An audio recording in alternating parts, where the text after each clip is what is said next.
తర్వాత పెద్దలు అచ్చెన్నాయుడు గారు మాట్లాడతారు.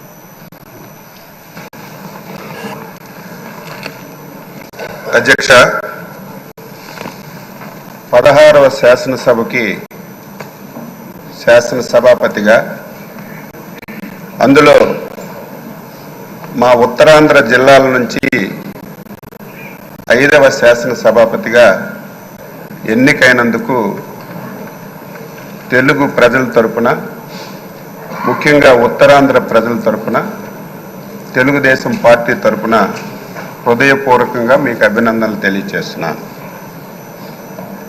స్వాతంత్రం వచ్చిన తర్వాత 37 సంవత్సరాలు కొన్ని వర్గాలకే పరిపాలన పరిమితమైనటువంటి సందర్భంలో 1982వ సంవత్సరంలో విశ్వవిఖ్యాత నట సార్వభౌములు నందమూరి తారక రామారావు గారు తెలుగుదేశం పార్టీ స్థాపించారు. స్థాపించిన రోజే ఈ పార్టీ బడుగు బలహీన వర్గాల పార్టీ, అందులో బలహీన వర్గాల పునాదులపైన పుట్టిన పార్టీ అని చెప్పి ప్రకటించడమే కాకుండా డే 1 నుంచి బలహీన వర్గాలకి ఆ అవకాశాన్ని ఇచ్చిన విషయం ఒక్కసారి గుర్తు చేస్తున్నాను. అందులో భాగంగానే బలహీన వర్గాలకు చెందినటువంటి అయ్యన్న పాత్రుడు గారు అతి చిన్న వయసులోనే శాసనసభకి అవకాశం ఇచ్చినటువంటి నాయకుడు ఎన్టీ రామారావు గారు తెలుగుదేశం పార్టీ అని చెప్పి బలహీన వర్గాల వ్యక్తిగా గర్వంగా చెప్పదలుచుకున్నారు. మీరు 42 సంవత్సరాల సుదీర్ఘ రాజకీయ ప్రయాణంలో అనేక పదవులు మీరు చేశారు. కానీ ఒక్క రోజు కూడా ఆ రోజు ఎన్టీ రామారావు గారి మాట కానీ, ఈరోజు చంద్రబాబు నాయుడు గారి మాట కానీ జవదాటకుండా పార్టీ ఏ ఆదేశాలు ఇచ్చినా, పార్టీ ఏ అవకాశం ఇచ్చినా దానిని సద్వినియోగం చేసుకొని మీరు పాలన అందించారు తప్ప ఇంకొకటి లేదు అని చెప్పి మీకు తెలియజేస్తున్నాను. 7 సార్లు ఎమ్మెల్యేగా గెలిచారు, 4 సార్లు మంత్రిగా చేశారు. అందులో ఇంకొక విషయాన్ని శాసనసభకు చెప్పాలి. పార్టీ ఆదేశం ప్రతి ఒక్కరికి శిరస వహించాలనేది నా అభిప్రాయం. 1996లో నాకు బాగా గుర్తు, అప్పుడే నేను ఇంకా ఎమ్మెల్యే కాలేదు. మన నాయకుడు చంద్రబాబు నాయుడు గారు ముఖ్యమంత్రిగా బాధ్యతలు స్వీకరించిన తర్వాత మొట్టమొదటిసారి పార్లమెంట్కి ఎన్నికలు వచ్చాయి. ఆ సమయంలో తమరు మంత్రిగా ఉన్నారు. ఆ రోజు అధ్యక్షులుగా, ముఖ్యమంత్రిగా చాలా మంది మంత్రులకి మీరు ఎంపీలుగా పోటీ చేయండి రిక్వెస్ట్ చేస్తే చాలా మంది దాన్ని ఒప్పుకోలేదు, మంత్రి పదవి వదిలి వెళ్ళడానికి. కానీ ముందుకొచ్చి నేను వెళ్తానని చెప్పి 96లో అధినేత మాటకి జవాబుదాటినటువంటి వ్యక్తి అయ్యన్న పాత్రుడు గారని నేను ఒక గర్వంగా చెప్పదలుచుకున్నా. ఈరోజు బలహీన వర్గాలకి తెలుగుదేశం పార్టీ ఎన్టీ రామారావు గారు ఇచ్చారు, చంద్రబాబు నాయుడు గారు ఇచ్చారు.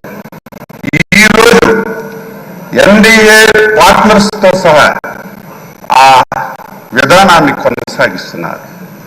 ఈరోజు మీకు శాసనసభాపతిగా ఎన్నుకోవడం ఇది ఒక చరిత్ర. ఈరోజు నిన్నటి వరకు ఓట్ల గురించి, రాజకీయం గురించి నా ఎస్సీలు, నా బీసీలు, నా మైనారిటీలు అని ఓకదంపుడు ఉపన్యాసాలు ఇచ్చినటువంటి కొన్ని పార్టీలు, కొంతమంది వ్యక్తులు, ఆ పార్టీ పేరు చెప్తే మనకే నష్టం, ఆ వ్యక్తుల పేర్లు చెప్తే మనకే నష్టం. అటువంటి పార్టీలు ఒక బలహీన వర్గాలకు చెందిన వ్యక్తిని ఎన్డీఏ ఆ స్థానంలో కూర్చోబెడితే ఈ ఘట్టాన్ని చూడడానికి కూడా ఇష్టం లేనటువంటి పార్టీలు, నాయకులు ఈరోజు రాష్ట్రంలో ఉండడం బాధ కలుగుతుందని ఈ సందర్భంగా తెలియజేస్తున్నారు. మీరు చాలా పోర్ట్ఫోలియోలు చేశారు. ఏ పోర్ట్ఫోలియో చేసినా ఆ పోర్ట్ఫోలియోని వన్ని తీసుకొచ్చారు. ఆ పోర్ట్ఫోలియోల ద్వారా ఈ రాష్ట్రానికి ఎనలేనటువంటి మేలు చేశారు.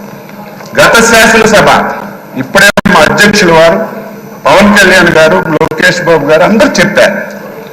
ఆంధ్రప్రదేశ్ చరిత్రలో 2019-24 శాసనసభ ఒక దుర్మార్గమైనటువంటి సభ. ఆ సభలో నేను కూడా సభ్యుడిగా ఉన్నాను. 23 మంది ఎమ్మెల్యేలు మాట్లాడడానికి అవకాశం లేదు, మా వైపు చూడలేదు. చూడకపోయినా మా స్థానాల్లో మేము గౌరవంగా కూర్చున్నా సరే మొత్తం మా దగ్గరికి వచ్చి తల్లిదండ్రుల్ని, కుటుంబాలని, పర్సనాలిటీని, వ్యక్తుల్ని బంధమూతులు తిట్టి ఈ సభలోకి ఎందుకు వచ్చాం? రాని వాళ్ళే అదృష్టవంతులని బాధపడినటువంటి రోజులు, చెవుట్లో కాటన్ పెట్టుకొని వినలేనటువంటి రోజులు గత శాసనసభలో మేము ప్రత్యక్షంగా చూశాం అధ్యక్ష. ఈరోజు తెలంగాణ ఉద్యమం అద్భుతంగా జరిగింది, కానీ ఎప్పుడు శాసనసభ్యుల మీద భౌతిక దాడులు ఎప్పుడు జరగలేదు. కానీ గత శాసనసభలో ఒక దళిత శాసనసభ్యుడైనటువంటి ప్రస్తుత మా మంత్రి గారైనటువంటి బాల వీరాంజనేయ స్వామిని సభాపతి స్థానం దగ్గరికి వచ్చి ఆయన పైన భౌతికంగా దాడి చేస్తే ఎంత ఆవేదన చెందాం, ఎంత బాధ చెందాం. ఆంధ్రప్రదేశ్ ఈ రాష్ట్రానికి, దేశానికి ఒక రోల్ మోడల్. ఇటువంటి ఆంధ్రప్రదేశ్ శాసనసభలో ఇటువంటి సంఘటనలు జరగడం, అది మా కళ్ళతో మేము చూడడం చాలా బాధ, ఆవేదన కలిగింది. ఏది ఏమైనా ఒక అనుభవజ్ఞైనటువంటి వ్యక్తి, ఈ రోజు వరకు మీ అవతారం ఒకటి, ఈ రోజు నుంచి మీ అవతారం మార్చాలి. ఎందుకంటే రాజకీయాలు చేసేటప్పుడు పదునైన మాటలు మాట్లాడాలి. ప్రతి ఒక్కరు విమర్శించేటప్పుడు వారికి సమాధానం చెప్పాలి. కానీ ఈ రోజు నుంచి మీరు శాసనసభాపతి. నా కోరిక, నా ఆశయం బలహీన వర్గాల తరపున మీకు కోరుతున్నాను. ఈ సభ 2024-29 శాసనసభ మా బలహీన వర్గాలకు చెందినటువంటి చింతకాయల అయ్యన్న పాత్ర గారి నాయకత్వంలో ఒక దేశానికి ఒక రోల్ మోడల్ గా ఈ సభ ఉండాలి. ఇది ప్రతి ఒక్కరూ చెప్పుకునే విధంగా మనందరం కూడా ప్రవర్తించాలి. దాదాపుగా 78 మంది, నాకు సరిగా ఇంక తెలియదు, మొదటిసారి శాసనసభ్యులుగా 88 మంది.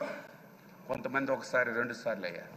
నేను కూడా 6 సార్లు శాసనసభగా ఎన్నికయ్యే అవకాశం మా నాయకులు శ్రీ నారా చంద్రబాబు నాయుడు గారు ఇచ్చారు. ఆయన ఎప్పుడైతే ముఖ్యమంత్రిగా బాధ్యతలు స్వీకరించారో అప్పుడే నేను ఎమ్మెల్యే అయ్యాను.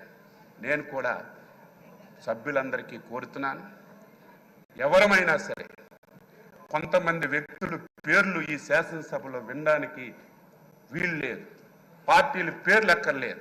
ఎవరు ఏది చెప్పినా స్వచ్ఛంగా మనం సమాధానం ఇద్దాం, రాష్ట్ర ప్రయోజనాల గురించి పనిచేద్దాం.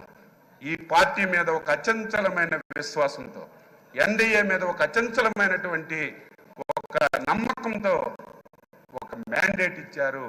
దీన్ని మనందరం కలిసి మంచిమైనటువంటి చర్చలు జరిపి మంచిగా ఈ సభను తీసుకెళ్దామని ఒక్కసారి తెలియజేస్తూ, మరొకసారి హృదయపూర్వకంగా మీకు అభినందనలు తెలియజేస్తూ ఈ అవకాశం ఇచ్చినందుకు